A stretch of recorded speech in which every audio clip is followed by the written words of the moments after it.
Hello guys, welcome back to Digvijay blogs. So हम लोग जा रहे हैं मांझली मांझली मांझली I'll tell you the pronunciation.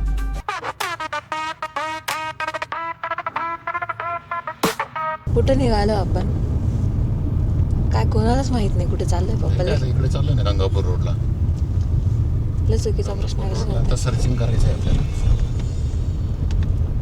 कोणत्या हॉटेलमध्ये जायचं, जेवणाचा बेत करून आपण निघालेलो आहोत. बघूया मग काय होत आहे पुढे.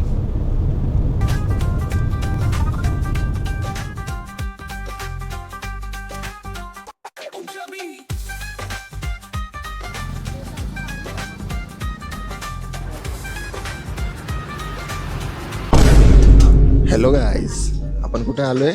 मांझली. सो आम्ही फिश आणि व्हेज खायला आलो आहे. मम्मीसाठी व्हेज आणि आम्ही फिश. कोणता फिश होता? रवा फिश नाही, रावस रावस रावस फिश खायला आलो आहे आम्ही. रावस तर सांगतो तुम्हाला. मी तर फर्स्ट टाइम खाणार आहे, सो बघू.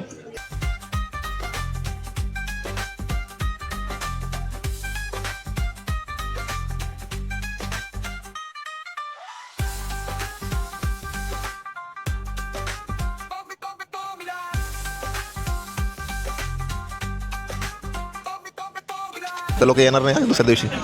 नाही वाईट तर आहे बाई, चांगलं वाजवतं आमचं. कस्तुरीच्या कॉलेजमध्ये आहे डेज. येस. त्या डेजमध्ये आहे ट्रेडिशनल डे आणि मराठी डे. आणि त्या डेजमध्ये त्या 2 दिवशी बेसिकली हे वाजवणारे ढोल तुमच्या नाही काढ तुमच्या ढोलच्या जे कस्तुरी वज्र तांडवसाठी ढोल वाजवते. आणि तिथे आहे कोणत्या याचं प्रमुख आहे? काय? कोणत्या पथकाचा प्रमुख आहे कॉलेजला शिकवायला? शिवराय. नाही, ते पथक प्रमुख नाही शिकवायला, त्यांचे ढोल आहे फक्त. हां, त्यांचे ढोल आहे. मग त्यांचे ताल आणि त्यांचं हे वेगळं असेल ना. तुमच्यापेक्षा काही वेगळं आहे का? हो आहे ना. तर मग त्यांचा इतका एक्सपिरियन्स आहे, ते खूप वर्षापासून काय बोलतात त्याला, त्यांचं फाउंडेशन खूप चांगलं झालं आहे. आमचं आत्ताशी 3 वर्ष झालेत. तुमच्यापेक्षा काय म्हणतात त्याला, ताल जास्त आहे का? ताल जास्त आहेत त्यांचे. व्हरायटीज आहेत. आम्ही लर्निंग स्टेजमध्ये होऊन जाईल आमचं. पण एखादं तू एकदम कॉन्ट्रोवर्शियल स्टेटमेंट्स नको द्यायला मला. दिग्विजय दादाने ब्लॉग पाहिला, दिग्विजय दादा तिकडे. हां नाही, त्याला तू शिकून जा आणि त्यांना पण शिकव. म्हणजे एक्स्ट्रा काही नवीन छोट्या गोष्टी आहे की नाही. ते ऐकतील नाही ऐकतील तुझा ती वेगळी गोष्ट. अरे तुला मी सांगते, तिचा प्लॅन आहे गाईज, सटकणार आहे इकडं. नाही. हां, तर मग विषय असा झाला, मी वाजवलं. एक दादा मला बोलतो, म्हणे तू आमचं पथक जॉईन करून घे शिवराय, नाही का. संपला विषय. डान. नाही, मग मी त्याला बोलली, नाही दादा sorry, I am very loyal to my पथक म्हटलं. मग तो असा हसत होता. आणि त्याच्यानंतर माझ्याकडे पाहिलं पण नाही. म्हटलं बाई,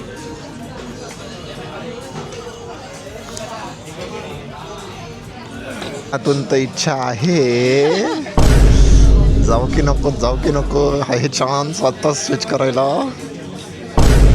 पण this is not like a company switch guys, this is आनंद switch.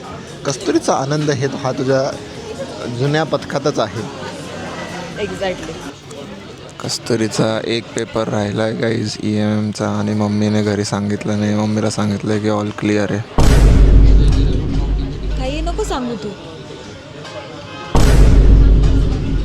Guys don't believe him, I am all clear. तिचा प्लॅन होता डेज नंतर तुला खरं सांगणार आहे ती.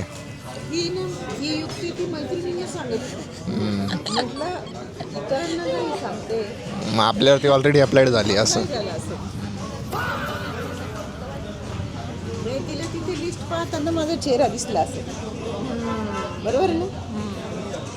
जर 24चे 14 झाले,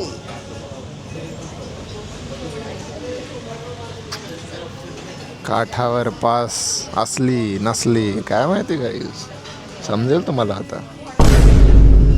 ऑल क्लिअर आहे गाईज. मी यांचं नका ऐकू, तुम्ही याचं तर नकाच ऐकू.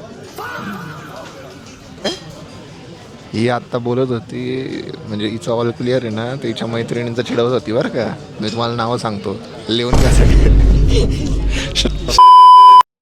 श्रावणी नाही आहे. बघा म्हणजे एक्सेप्ट केलं. मम्मी. सो दादा कसं वाटलं तुला? फिश वॉज व्हेरी रावस, एकदम तोंडात टाकली की melting. It was so nicely cooked, excellent. आणि वेजची भाजी थोडीशी हेवी होती but Punjabi style. It's good. Okay fish खायला जा तुम्ही सगळीच. हां, मला फिश खाता येत नाही आणि मला फिश एवढं आवडत पण नाही. सो माझ्यासाठी हा एक्सपिरियन्स खूप चांगला होता, कारण की खाऊन एकदम छान वाटलं की काही कष्ट नाही आहे फिश खाण्यात. बोनलेस होतं म्हणून. हां, एक्झॅक्टली, दॅट्स वाय. सो अच्छा था. सो मंजली for fish in Nashik. Hello guys. So आम्ही आज आलो आहे नाशिकलाच्या skate aero show. So air force has plan this air show जिथे आम्ही आलो आहे and it is very well manage. I just show you. म्हणजे पार्किंगपासून ते इथपर्यंत खूप वेल मॅनेज होतं. सो हे नाशिकच्या आपल्या MTDC रिसॉर्ट जवळ आहे.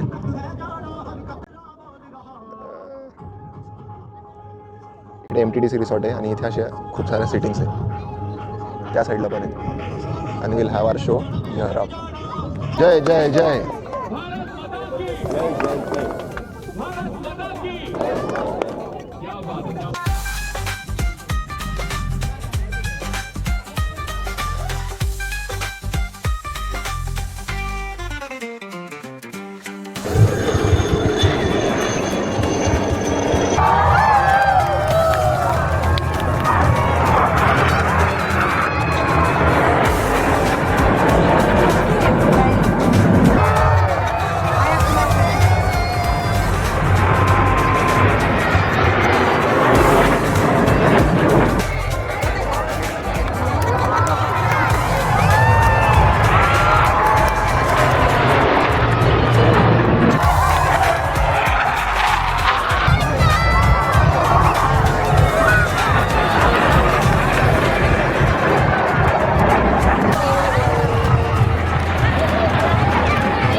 Skate aero show Nashik.